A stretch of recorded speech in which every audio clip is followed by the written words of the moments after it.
Greetings, gang. Okay, Tuesday morning here for me, and it's that time. A few of you guys been asking me about this for a while, and finally it's time to do it here.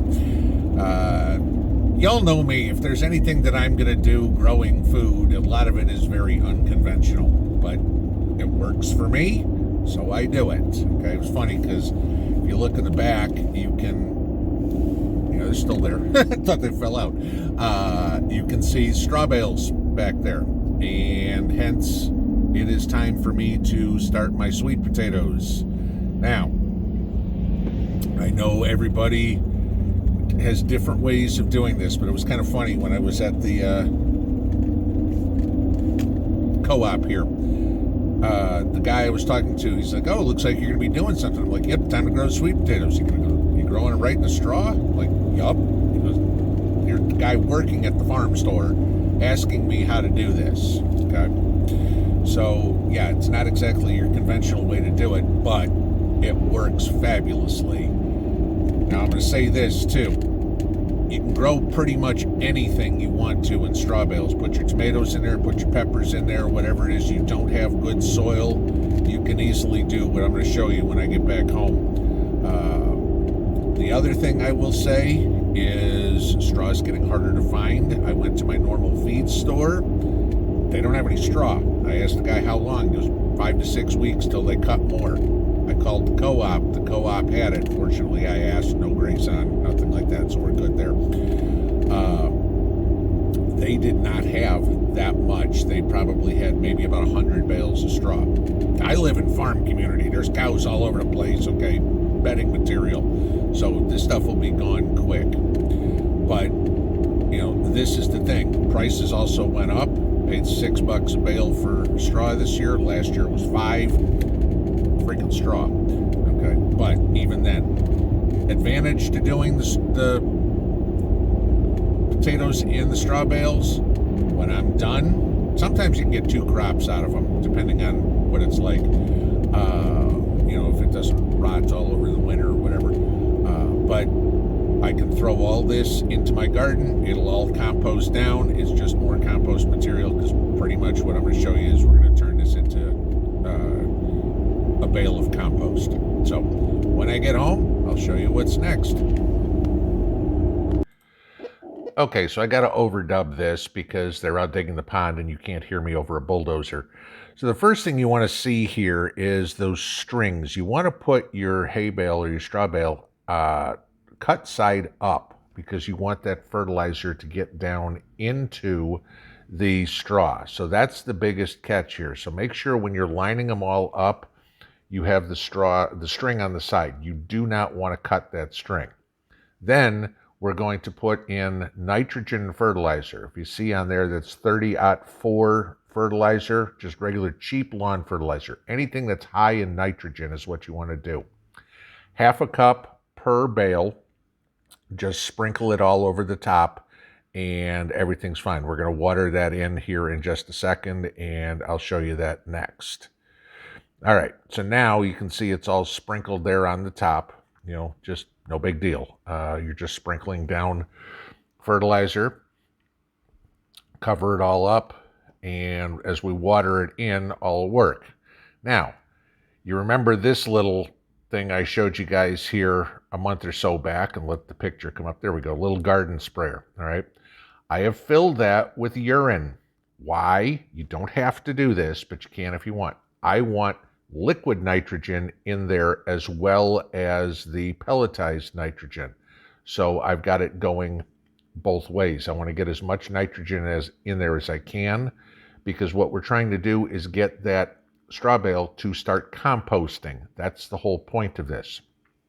So you're going to be watering this down until the water starts coming out the bottom of the straw bale. Don't worry if it's coming off the sides, as you can see it there. All right. So now you see it all that pelletized stuff is soaked down into the straw. And so that's what we want to do. Now this is day 1. Day 2, tomorrow, I'm just going to water again all the way till it gets down soaked in and it's coming out the bottom. Day 3, again, I'm going to do the whole fertilizer deal. Day 4, just water. Day 5, the whole same fertilizer deal again. Day 6, just water. Day 7, you start watering with compost tea, and you'll water with compost tea for 3 days. Okay, remember the compost tea I showed you guys how to make.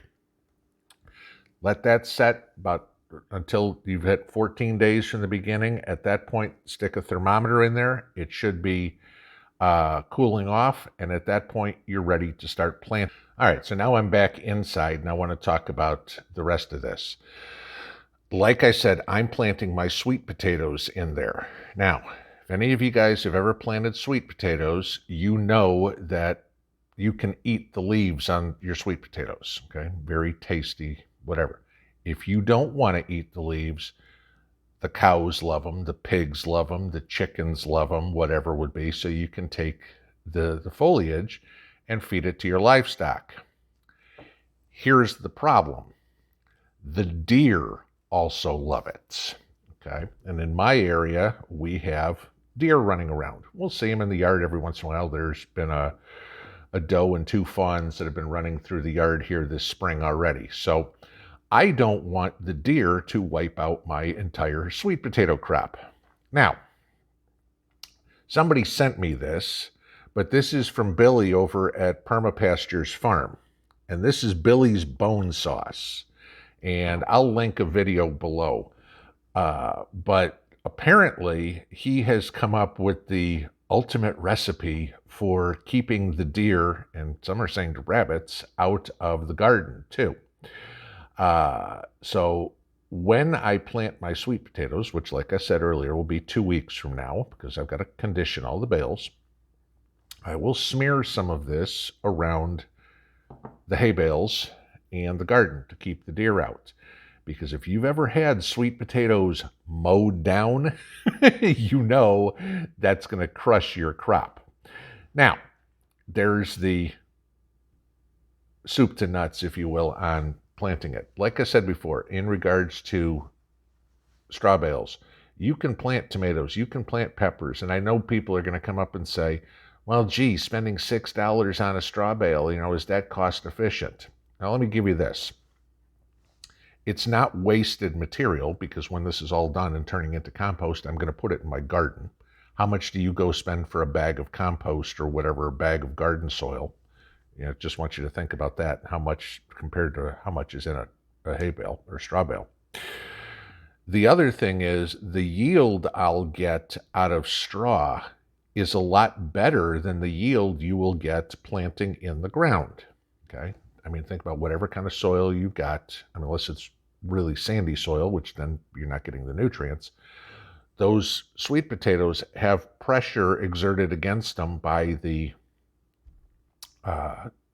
clay, by the, whatever soil you've got.